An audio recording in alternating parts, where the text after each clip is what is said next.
Hello everyone and welcome back to World of Tanks with the Apocalypse.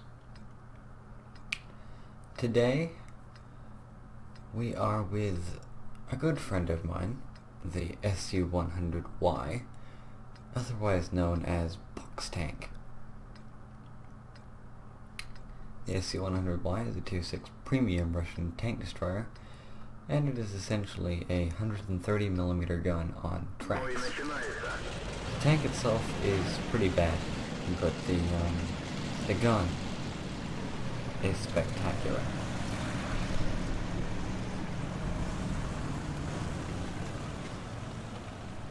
And we're here on, I think this is Live Oaks, and we're going to start by taking the 100Y to one of my favorite sniping spots on this map.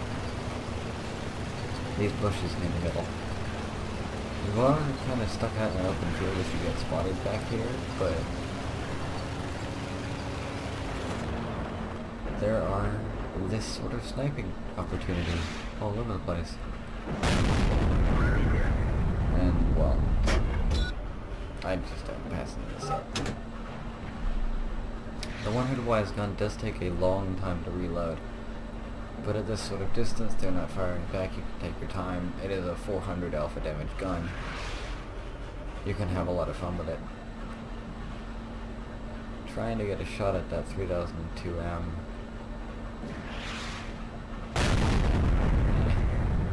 It is a bit of a troll cannon. It doesn't like to be accurate at long ranges. But yeah.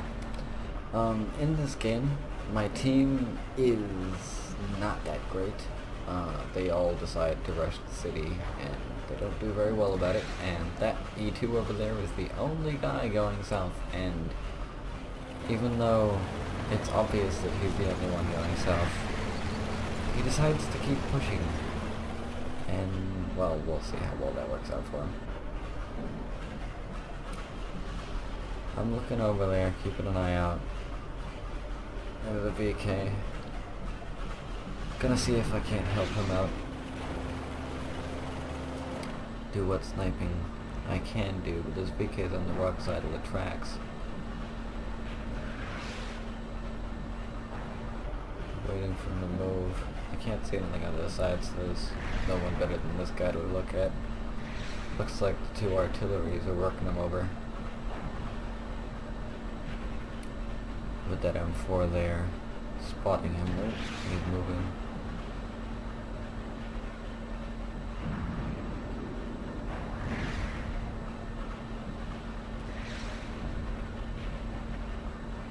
Can't quite get a shot at him.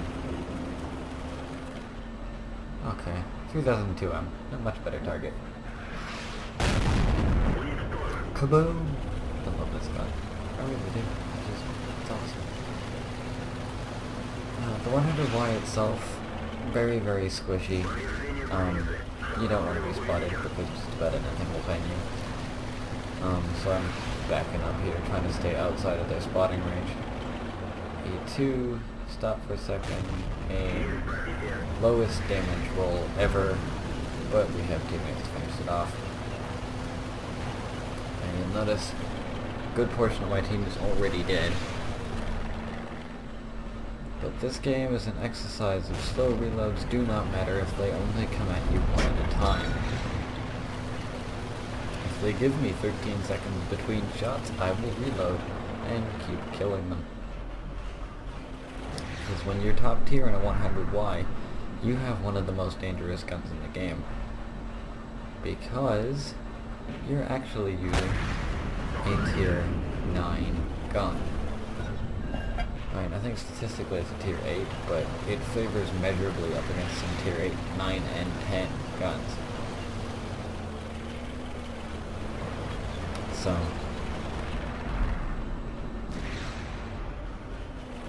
you can really do some damage to tier 6 tanks and below. I mean, anything tier 4 is going to get one shot, most of the tier 5s are going to get one shot, and tier 6 is just take 2.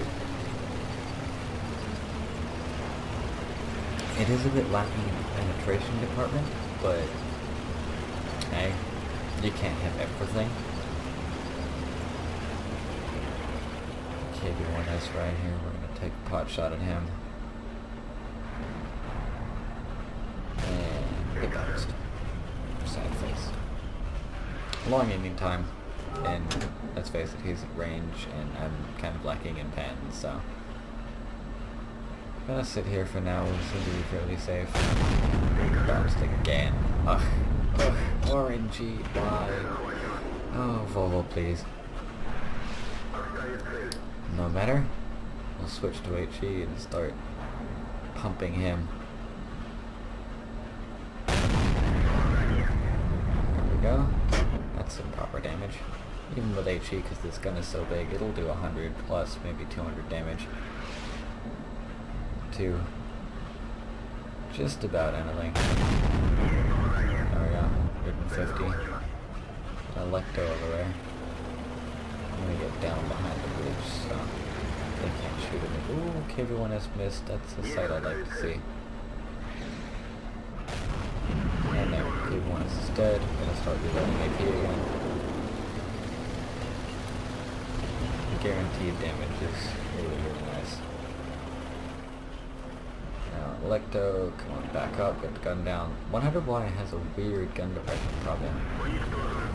Yay, for protection, it's Electo dead. Okay. Now we've got a Matilda Black Prince, Pence 4H, Hetzer, and both artilleries. I'm going to put myself in artillery cover. I'm about here as best I can with a tank this big. This thing can literally stand up next to an E100 and look similar sized. It's that large. I'm now being called a money tank by an SU-85, but hey, I'm an SU-100Y. I don't give any shits about what anyone says, teammates or otherwise. Panzer 4 dead. I'm on 4 kills now, 1900 damage. There's the Hetzer. He's still moving. Looks like he might be using the derp cannon. Still moving. I don't even know if he saw me, but he's dead now too. I don't have a camo net on my 100Y. I'm not entirely sure why, although the point that I generally make to myself when I think about it is that this thing is huge. A camo net or no camo net, if it fires, people are going to see it. It's visual camo rating is fairly low. I'm being begged to win this now. Well, if you wanted to win, you should have stayed alive. I'll do my best. 430 damage, fairly high damage roll for this gun. Didn't really expect to be able to one-shot him. But I have certainly sent him scared. I'm going to sit in artillery cover again. And luckily bounce a shot off my gun that way.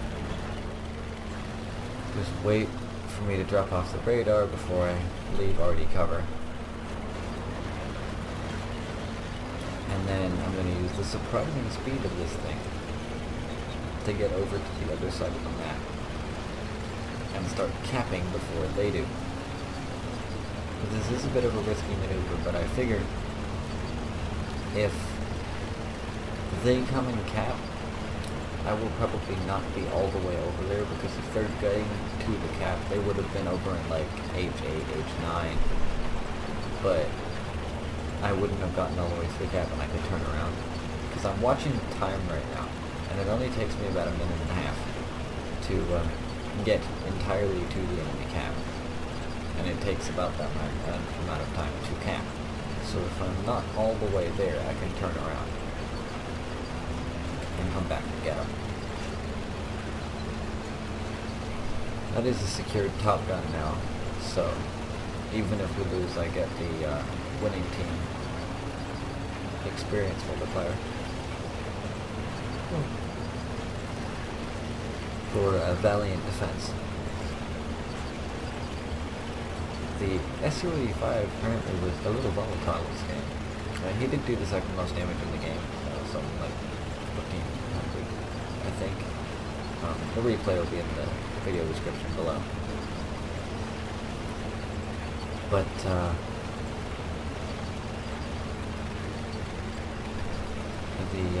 he didn't really like our heavies very much. Oh, come on. You know, they did okay. The T1 heavies got 3 kills. 3601H has got one. KV1S didn't, but I'm sure he did something or other. You know, he was in there, stuck in. It's not like they were camping the base. I don't really expect people to do all that well until they're, you know, tier 7, really. Because until then, you're learning the game. And that's how it works. After tier 7, you know, you start expecting more from people, but until then, if they got stuck in and didn't camp, I'm happy for them. Right now, I'm set on the cap. I got to the cap before they did. So, my cap points are now valuable. I have to make sure I don't get hit. Just basically sitting here now, waiting for either Artie to show itself or... Oh. Look at that. There is an artillery in the cap. Now, I initially thought that this was the M37, because the Storm Panzer is actually fairly slow. But, as it turns out, we're going to be meeting Mr. M37 pretty damn soon here. It's actually the Storm Panzer, who I'm guessing was shelling from about the H7 area, that finally made his way over to the cap circle and started capping. Because just as the Su-85 is, you know, thinking of what I'm thinking, that, you know, it'll be the Storm Panzer. Nope, it's the M37, who rushed his shot and missed. Now I just have to keep moving to prevent the Storm Panzer from shooting at me. Although it is highly unlikely that the Storm Panzer can reach this far. And the 85 is right here. I was showing my side. But I'm timing it so that every time the M37 is about to fire, I move closer, because the fact that he's on a ridge makes it harder for him to aim closer with his gun pointed upwards like that. But anyway, that is how you get a Mastery Badge Ace tanker in an SC-100Y, along with a Paskukis Medlo. No, Kolbanov, I think. Check the replay in the description. There's like 6 medals in the dang thing, including a Top Gun and a Sniper tanker and a high caliber. Those are 3 of them. Go check it out. Replay in the video description below. Like, comment, enjoy. I'll see you all next time.